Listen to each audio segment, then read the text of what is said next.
conversation with Manhattan State Assembly member Rebecca Seawright. Good to see you again.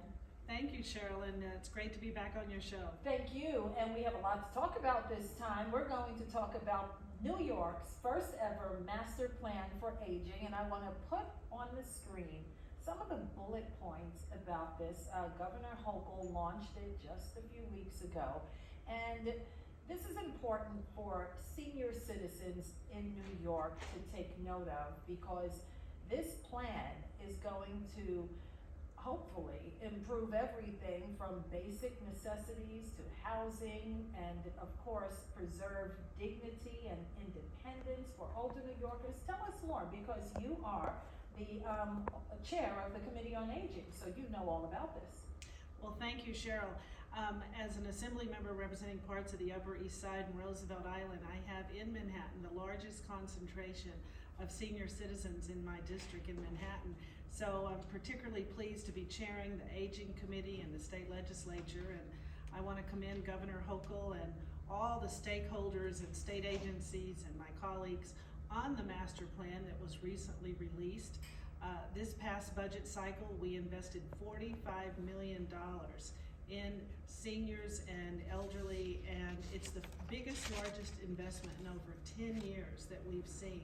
So we're very excited about the master plan and how it's going to be a roadmap for legislators as we go back into session in January of what we need to implement and do and invest in for our senior population. Yeah, and the goal is to make New York a more age-friendly state, right? So where will that $45 million go, especially as it relates to those in New York City, like the Upper East Side? Right, and you know, New York was one of 4 states in the nation to receive the age-friendly designation by AARP, so we're very proud about that.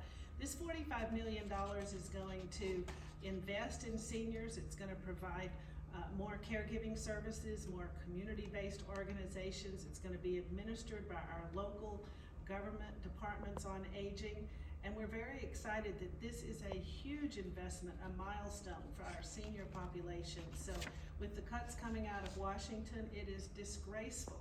And so this $45 million is going to go a long way, and hopefully we're going to continue to show this kind of investment when we go back into session. Now, when you go back into session, you have some bills, right, focused on seniors in New York, and one of them will enact a public awareness campaign for elder fraud. Elder fraud is a big issue, often hidden, not well talked about, underreported. What will this bill do? Well, I have a storefront office on 78th in York on the Upper East Side, and one of my constituents, an elderly retired woman, came in and her entire life savings was cleared out by fraud. And so this legislation that we passed unanimously, that I sponsored this past session, will create an education and an awareness campaign on fraud, the signs, what to look for, and then we're hoping to go back into session and pass even stronger legislation that mandates that banks will have the authority to put an instant hold on an account of a senior that they feel is being tampered with or that is a victim of fraud. Yeah, it's a major issue. And let's touch on aging in place. Not easy to do on a fixed income on the Upper East Side, let's say, for instance. So what is your advice to seniors who want to stay in New York City but can no longer afford to? Well, that's a great question. I have a 91-year-old mother, and I can tell you firsthand that our seniors prefer to age in place. They prefer to stay home.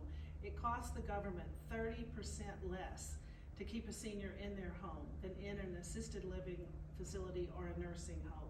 And so what we're going to do is invest in more services so that seniors can remain in their homes, like remodeling their bathroom to access a wheelchair or a walker, or put grab bars on.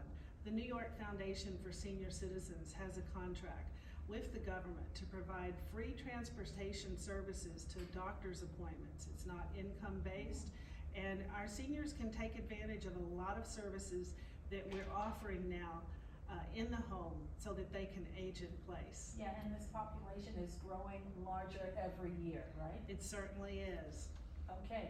Rebecca Seawright, Manhattan State Assembly member, appreciate your time. Keep fighting for our seniors. Thank you very much. Appreciate you. And still to come, City Meals on Wheels